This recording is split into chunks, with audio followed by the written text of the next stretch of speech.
منہا اربعۃ حرم، یہ 4 مہینوں میں سے ہے، منہا اربعۃ حرم، یہ 4 مہینوں میں سے ہے جن کو اللہ نے 12 میں فضیلت دی ہے۔ تو پتہ یہ چلا کہ اللہ تعالیٰ کی بھی سنت ہے، نبی کی بھی سنت ہے۔ اللہ کی سنت یہ ہے کہ اللہ 12 میں 4 کو فوقیت دے رہے ہیں۔ اگر ہم 4 صحابہ کو فوقیت دیتے ہیں، خلفۂ راشدین کہتے ہیں، تو اس پر ہم اللہ کی ادا کو اپنا رہے ہیں کہ اللہ نے بھی 4 کا ہنسا متعین کیا، فرشتوں میں بھی، کتابوں میں بھی، اللہ تعالیٰ نے ہر چیز، لوح قلم کرسی میں بھی، اور آگ مٹی ہوا پانی ہمارے خمیر میں بھی، اور اسی طرح اللہ رب العزت نے مہینوں میں بھی۔ تو فرمایا ذوالقعدہ ترتیب سے ہیں، ذوالقعدہ، ذی الحجہ، محرم، 3 لائن پر ہے، چوتھا فرمایا نہیں، چوتھا الگ ہے، وہ رجب ہے۔ تو اب یہ منہ اربعۃ حرم، یہ ذوالقعدہ، اب یہ اس کی ایک نسبت ہو گئی کہ یہ حج کا مہینہ ہے، اس میں لوگ احرام باندھتے ہیں، اس میں لوگ رخت سفر کرتے ہیں، اس میں لوگ نیت کرتے ہیں، اس میں لوگ گھر سے نکلتے ہیں اور پھر مکہ کی طرف، کوئی پیادہ، کوئی سواری پر۔ اب دور جدید آ گیا، تو بحری جہازوں کا دور تھا، وہ بھی ختم ہو گیا، اب ہوائی جہاز۔ لیکن پہلے یہ نہیں ہوتا تھا، پہلے ذوالقعدہ پورا مہینہ سفر ہوتا تھا، اور لوگ سفر کر کر کے تھک کے ذی الحجہ میں جا کے مکہ کی حدود میں داخل ہوتے تھے۔ تو یہ اللہ رب العزت نے ذوالقعدہ کو حج کے لیے رخت سفر باندھنا، اچھے اعمال کی نیت کرنا، نیک کام میں آگے بڑھنا، اس کے لیے تخلیق کیا، اللہ نے اس کو نسبت عطا فرما دی۔ پھر اللہ رب العزت نے اس مہینے کو ایک بڑی فضیلت یہ دی کہ پہلے تو فرمایا کہ نبی کریم صلی اللہ علیہ وسلم کی وہ حدیث جو عبد الرزاق رحمۃ اللہ نے اپنے مصنف کے اندر نقل فرمائی ہے کہ وہ فرماتے ہیں کہ آپ نے فرمایا رمضان کے بعد سب سے افضل روزے 4 مہینوں کے ہیں، اور یہ 4 حرمت کے مہینے ہیں، ان میں روزہ رکھنا سب سے افضل ہے۔ پھر ان کے الگ الگ فضیلت الگ ہے، لیکن سیر اعلام النبلاء کے اندر علامہ ذہبی رحمۃ اللہ علیہ نے نقل فرمایا، اور اسی بات کو جو ہے یہ جو آیت میں آپ کو وظیفے کے طور پہ بتاؤں گا، اس کی تفسیر میں امام ابن کثیر رحمۃ اللہ علیہ نے مفصل نقل فرمایا کہ آپ نے فرمایا کہ یہ جو ذی القعدہ کا مہینہ ہے یہ بہت ہی مقدس ہے۔ آج امت مسلمہ اس مہینے کو بالکل نظر انداز کر دیتی ہے، بالکل پسے پش ڈال دیتی ہے۔ بعض لوگ کہتے ہیں یہ خالی مہینہ ہے، اس میں کوئی عبادت نہیں، کوئی ریاضت نہیں، اس میں کوئی اعمال نہیں۔ اب میرے جب آتے ہیں وظیفے ہر مہینے کے تو بعض لوگ بڑے ٹینشن میں آ جاتے ہیں، او جی ہم تو چلو رمضان کے وظیفے سمجھ آتے ہیں، ربیع الاول کے، محرم کے، ذی الحجہ کے، یہ ہر مہینے کا کوئی نہ کوئی بیک گراؤنڈ ہے، لیکن آپ کا مطالعہ نہیں، آپ نے کتب کو پڑھا نہیں، آپ نے تاریخ کو دیکھا نہیں، تو غلطی آپ کی ہے نا۔ میں آپ کے سامنے ان تاریخوں سے، اب میں اتنی بڑی تاریخ ہے سیر اعلام النبلاء علامہ ذہبی رحمۃ اللہ علیہ کی، اس میں سے آپ کو میں یہ چیز پیش کر رہا ہوں۔ اور دنیا میں تفسیر کا بادشاہ جن کو کہا جاتا ہے، عرب لوگ جن کو بہت عزت فوقیت دیتے ہیں، وہ ابن کثیر رحمۃ اللہ علیہ جو امام ابن تیمیہ رحمۃ اللہ علیہ کے ماہ ناز شاگردوں میں سے ہیں، وہ اس کو باقاعدہ تفسیر کے اندر نقل فرماتے ہیں کہ آپ نے فرمایا اللہ تعالیٰ نے حضرت موسیٰ علیہ السلام کو جب تورات دینی تھی، جب اپنے پاس بلانا تھا، جب اپنے پاس جو ہے اعتکاف کرانا تھا، جب کوئی طور پر بلا کر بٹھانا تھا، تو اللہ نے مہینے کا انتخاب کیا، تو مہینہ ذی القعدہ کا تھا۔ ذوالقعدہ کے مہینے کی پہلی تاریخ کو حضرت موسیٰ کو کوئی طور پہ بلوایا گیا۔ اب آپ دیکھیے کہ یہ کتنی بڑی فضیلت ہے، کتنا بڑا شرف ہے کہ موسیٰ کلیم اللہ ہیں اور وہ طور پہ جاتے ہیں۔ مہینہ کون سا ہوتا ہے؟ ذوالقعدہ کا۔ اب یہ کہ آپ کو پتہ ہی نہیں، دیکھیں اکثر مسلمانوں کو نہیں پتہ، اب بڑی تعداد کو اہل سنت والجماعت ہیں، لیکن سنت سے کوئی تعلق نہیں، اس لیے تو کہا دور نہ بیٹھا کریں۔ اب سمجھ آئی قریب بیٹھنے کی، کہ موسیٰ علیہ السلام دور تھے، اللہ نے قریب بلایا، کوئی طور پہ بلایا۔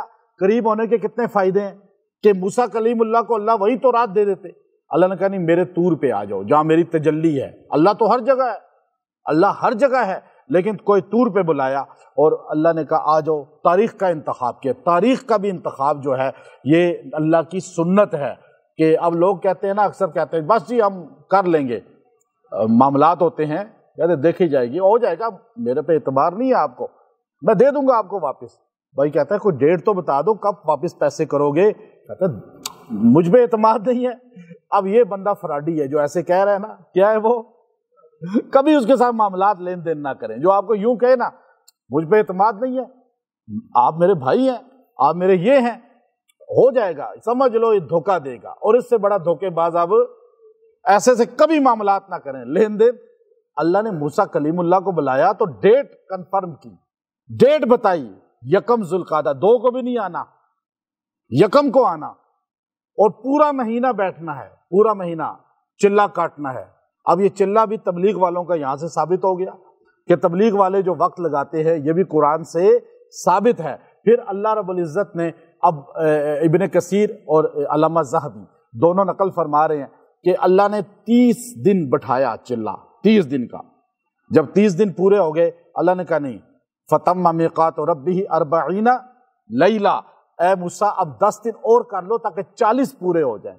اب یہ ذی الحجہ کے 10 دن یہ مزید اضافہ کیا، اور عید الاضحیٰ جو ہمارا عید کا دن ہے اس دن موسیٰ کلیم اللہ کے 40 دن پورے ہو گئے. اللہ نے تورات عطا فرما دی. اب یہ نسبت کتنی اعلیٰ ہے کہ اللہ نے اپنی کتاب دی، ذی القعدہ کے مہینے میں اپنے پاس بلایا، پورا مہینہ موسیٰ کلیم اللہ کو روزہ رکھوایا، پورا مہینہ موسیٰ کلیم اللہ کو اپنا ذکر کروایا، پورا مہینہ موسیٰ کلیم اللہ کو اپنے پاس بٹھایا اعتکاف کی حالت میں. تو پتہ چلا کہ یہ مہینہ بہت ہی خاص ہے. کوئی عام ہے، لوگ اس میں شادی نہیں کرتے، او جی ذی القعدہ ہے شوال میں کر لو، نہیں، اس میں کرو شادی. اس پر باقاعدہ طور پر جو ہے، اس کو باقاعدہ طور پر جو ہے طبقات ابن سعد کے اندر پوری روایت لکھی ہے، تاریخ کی کتاب ہے، کہ نبی کریم صلی اللہ علیہ وسلم کی شادی 7 ہجری میں اسی ماہ مقدس ذی القعدہ میں حضرت میمونہ رضی اللہ تعالی عنہ سے ہوئی ہے. تو آپ دیکھیں شادی تو ہوئی آپ علیہ السلام کی، اور پھر اس کے بعد جو ہے آپ موسیٰ کلیم اللہ کو وہاں سے 40 دن پورے کے بعد واپس لایا گیا. تو اب جو آپ کو عمل بتانا ہے، چونکہ یہ تو ذی القعدہ کی بہت سی فضیلتیں ہیں، ہم اس طرف آگے بڑھتے چلے جائیں گے، لیکن جو اصل آپ کو وظیفہ دینا ہے وہ وظیفہ جو ہے یہ قرآن پاک کی آیت ہے، سورہ طٰہٰ کی آیت نمبر 25، رب اشرح لی صدری ویسر لی امری واحلل عقدۃ من لسانی یفقہوا قولی. یہ دعا کس کی ہے؟ حضرت موسیٰ علیہ السلام کی. اب یہ دعا جو ہے موسیٰ کلیم اللہ نے پڑھی اللہ کے سامنے. موسیٰ کلیم اللہ کو تورات ملی ذی القعدہ کے مہینے کی پورے چلہ کاٹنے کے بعد، اور موسیٰ کلیم اللہ اللہ سے ہم کلام ہوئے 40 دن کے بعد. یہ ذی القعدہ میں عبادت کی. اب جو بندہ ذی القعدہ میں عبادت کرتا ہے، اللہ کو منواتا ہے اللہ سے، اور پھر جو ہے وہ ذی الحجہ میں عبادت کو جاری رکھتا ہے، اللہ اس کو اپنا خاص نور عطا فرما دیتے ہیں.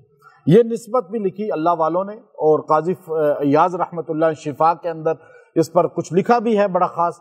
تو اب آپ یہ دیکھیے کہ یہ دعا بڑی خاص الخاص ہے.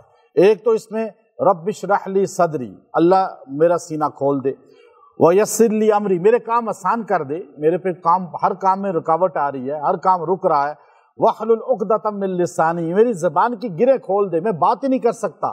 اب کوئی بندہ کسی کے سامنے بات نہ کر سکتا ہو، تقریر نہ کر سکتا ہو، کسی کے سامنے بول نہ سکتا ہو، مجمع میں نہ بیٹھ سکتا ہو، یفقہوا قولی، اور باتوں میں شرح صدر پیدا ہو جائے. اب یہ ایسی چیز ہے کہ یہ دعا جو ذی القعدہ کے 10 دن، پورے ذی القعدہ میں 10 دن یہ دعا پڑھ لے، اور 10 دن نسبت ہو جائے گی حضرت موسیٰ کلیم اللہ سے. دعا بھی موسیٰ کلیم اللہ کی ہے، اور یہ سورہ طٰہٰ کے دوسرے رکوع کے شروع میں ہے، یفقہوا قولی تک، رب اشرح لی صدری ویسر لی امری واحلل عقدۃ من لسانی یفقہوا قولی. اب یہاں تک پڑھ کے روزانہ اس کو کتنی بار پڑھنا ہے؟ 40 بار پڑھنا ہے، تاکہ چلے کی نسبت ہو. موسیٰ کلیم اللہ کا چلہ تھا، تو 40 بار اس کو پڑھیں اور دعا کریں. پانی پہ دم کر کے جس کی زبان میں لکنت ہو اس کو پلائیں، جس کو یاد چیزیں نہ ہوتی ہوں اور جو بالکل ہی جو ہے غلط رستے پر ہو اس کو ہی پلائیں، اور اللہ رب العزت جس کے کاموں میں رکاوٹیں آ جاتی ہیں اس کو ہی پلائیں. اور جو آدمی اس کو 40 بار پڑھے گا، رکاوٹوں کو اللہ دور کرے گا، اللہ محتاج کسی کا نہیں کرے گا. اس دعا کے بعد موسیٰ کلیم اللہ کو ایک بڑا مسئلہ تھا کہ آپ کی زبان میں لکنت تھی، اور آپ کلام کرنے میں اپنی بات کو صحیح طرح پیش نہیں کر پاتے تھے. تو آپ نے اللہ سے آگے کا وَاجْعَلْ لِي وَزِيرًا مِّنْ أَهْلِي هَارُونَ أَخِي، لیکن اس دعا کے بعد اللہ نے آپ کو ایسا قادر الکلام کر دیا کہ آپ کسی کے محتاج نہیں رہے، اور آپ خود تبلیغ کرتے تھے فرعون کے دربار میں جا کر ہر بندے کو، اور اللہ تعالیٰ نے آپ کو خود کفیل کر دیا۔ تو علماء نے لکھا کہ اس دعا پڑھنے والے کو اللہ کسی کا محتاج چاہے مالی ہو چاہے کوئی اور لحاظ سے ہو، اور اسی طرح جو ہے سینہ شرح صدر ہو جائے گا، اللہ تعالیٰ زبان کی بندش کھول دے گا، کاموں میں بندشیں بھی ختم ہو جائیں گی، رشتے کسی بھی معاملے میں ہے۔ یہ دعا ذوالقعدہ کے 10 دن پڑھ لیں، 10 دن مرد عورتیں پڑھ لیں، اور اس کو 40 بار روز پڑھیں اور دعا کریں، اور اول آخر درود ابراہیمی 3 بار پڑھیں۔ انشاءاللہ اس کی برکت سے آپ کی زبان کے یہ جتنے معاملات بتائیں اللہ کھول دے گا، جاری و ساری فرمائے گا۔ وآخر دعوانا ان الحمد للہ رب العالمین۔